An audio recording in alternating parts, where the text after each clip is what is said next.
Olá a todos!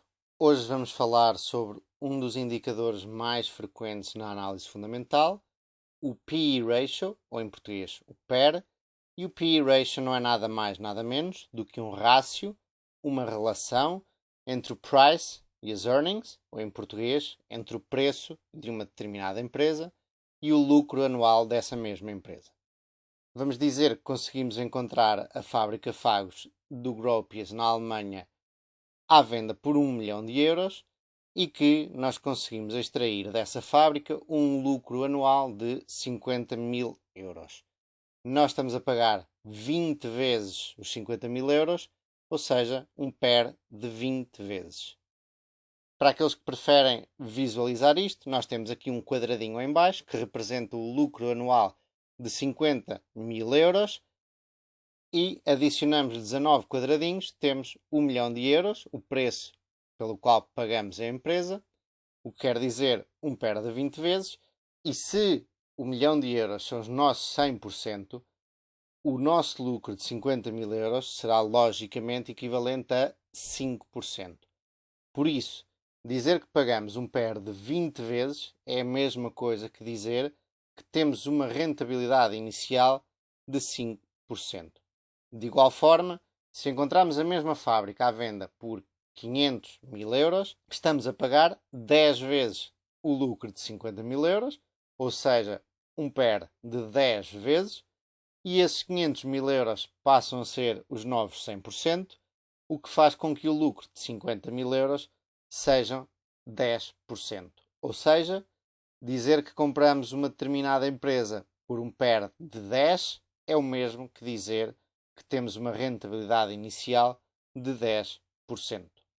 Uma das questões que eu tinha quando comecei a analisar empresas é qual é o PER certo para uma determinada empresa. Infelizmente, a resposta a isso é depende, mas nós podemos ter como bitola o PER do mercado americano.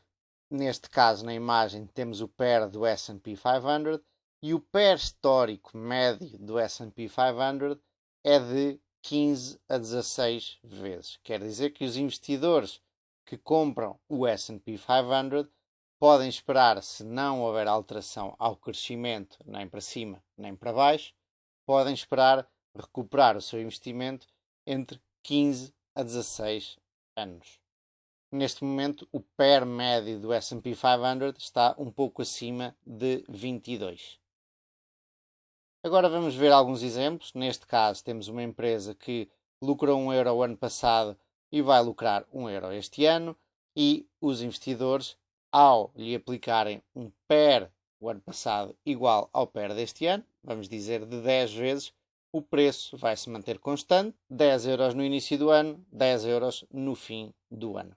Podemos ter o caso também do lucro a aumentar, neste caso de 1 euro para 10 euros. Não é muito frequente as empresas aumentarem o lucro 10 vezes num ano, mas é um exemplo. E o PER também manter-se constante. Neste caso, o PER de 10, a empresa passou de 10 euros para 100 euros, acompanhou o crescimento do lucro em proporção. Podemos também ter um lucro estável de 1 euro no início e 1 euro no fim, mas os investidores pagarem um PER mais alto do que estavam a pagar anteriormente, por algum motivo, ou porque a empresa lançou um produto novo, ou porque tem uma equipa de gestão nova, ou porque a indústria mudou. E depois temos um caso em que a empresa passa de lucrar 1 euro para 10 euros e os investidores, ao início, quando a empresa estava a lucrar este euro, já estavam a descontar este crescimento futuro, pagavam um PER de 100 vezes, que é elevadíssimo, e no fim passaram a pagar um PER de 10 vezes. Como vemos, o lucro multiplicou por 10, mas o preço da ação manteve-se igual. E este é o problema de pagarmos demasiado por uma empresa, e foi o que aconteceu com os investidores da Microsoft. Em 1999, 2000, em plena bolha .com, pagaram 50, 60, 70 vezes o lucro, e a empresa, daí para a frente, até 2014, multiplicou por 2 e 3 vezes o seu lucro, mas os investidores estavam dispostos a pagar menos por esse lucro em 2014 do que em 2000, e o que aconteceu foi isto.